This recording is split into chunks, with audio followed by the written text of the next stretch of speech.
Do you need a New Year's resolution for your wallet? Getting a better night's sleep has never been more affordable, especially if you overspend on all those online holiday sales and need to tighten the belt on your bank account. With a Nectar mattress, prices start at just $499, and you get $399 in accessories thrown in, plus $100 off, a 365-night home trial, and a forever warranty. Go to NectarSleep.com and join the over 2 million people who are already sleeping on a Nectar mattress this year. Cork County Council have applied to the Department of Community and Rural Regeneration for funding to cover the cost of a new cultural quarter for Macroom Town in a post-bypass era. Joining me to discuss what's envisaged is Cork North West Fine Gael Dáil Deputy Michael Creed. Good morning to you, Michael. Good morning, Patricia. And a Happy New Year to you. And the same to you. How important is an investment like this for the town of Macroom? Well, it's hugely important because, as you know, the Macroom bypass, which is a €280 million project, is currently underway. And in a post-bypass era, a town that, by virtue of its infrastructure presently, attracts almost unwanted traffic that's just passing through town will have to compete for passing traffic. And it's therefore critically important to improve the public realm.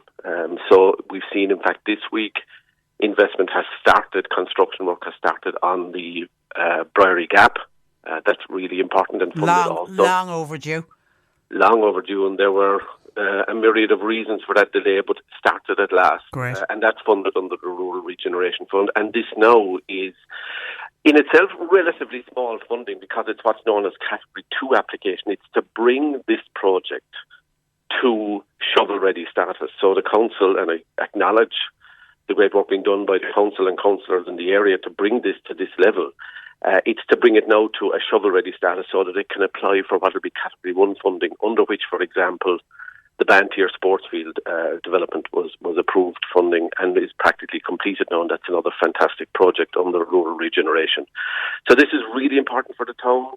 The Protestant church, the banks of the Salon, linking both sides of the bridge, the mill race, which is a fantastic piece of Macroom's heritage, which is practically, I suppose, unknown to many people, even in the town, because it's derelict and overgrown. And I think there's a great opportunity now to bring that to the fore. And I think all of these combined will play to the strength of the town and enable us, as I said, to compete in a post-bypass era and to put our best foot forward. And Macroom, is a town that has really suffered due to, the traffic gridlock. This will be really well received by residents of the town, won't it? Well, it will, because, the bypass will first and foremost allow the town to breathe, and for the residents in the town who have put up with unwanted, heavy articulated traffic in particular, that's really, really important. But what it will also do is allow the town to reclaim its natural hinterland. So people who were, for reasons of traffic, currently migrating to Killarney on the west or to Ballincollig on the east or north and south, as the case may be, will now have an opportunity to reclaim, their natural rural town of Macroom. And I think that's really important.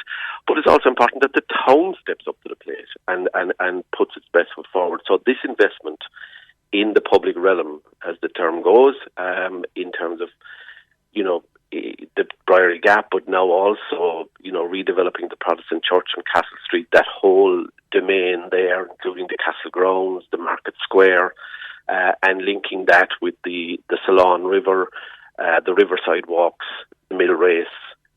That's really, really important. And I think that kind of investment is what will enable the town to reclaim its natural hinterland. Absolutely. And it's a really ambitious, but it's a fabulous project.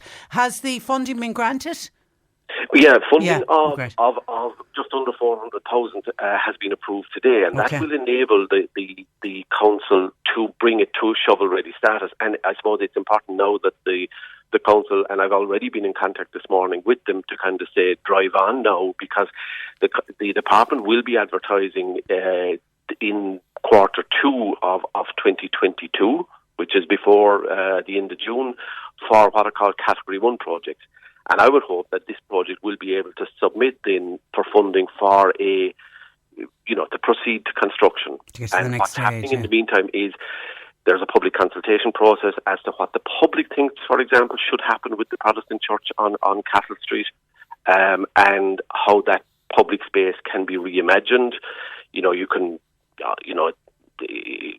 concerts, art exhibitions, viewing galleries, recitations, whatever. I mean, the possibilities are endless. Yeah, I mean, just look at what St. George's, what the gang have done in Mitchelstown with St. George's Church. Those old churches lend themselves perfectly for places like that. And it's smack bang in the heart of the town. Yeah, it's terrific. The Castle Domain, the Market Square, and as I said, virtually on the banks of the river as well. Okay, it certainly is exciting. And seeing as we've mentioned the bypass, all going according to plan, when is it expected to finish? The expected date was the second half of 2023. Now, to be fair, they've lost time due to lockdown, but there is phenomenal progress made. I took the opportunity over the Christmas period to walk some stretches of it. Yeah. I suppose I shouldn't really say that because it's not really advised to, but I've been adjacent to it on a few occasions, and there's phenomenal progress. But I mean, that's important, but it's actually what's happening in the town is nearly more important now, because as I said, the Brierley Gap, this project, the new college, De La Salle College, for example, which was approved just before Christmas, the reinvestment in the public, in Macroom Community Hospital, which is nearing completion.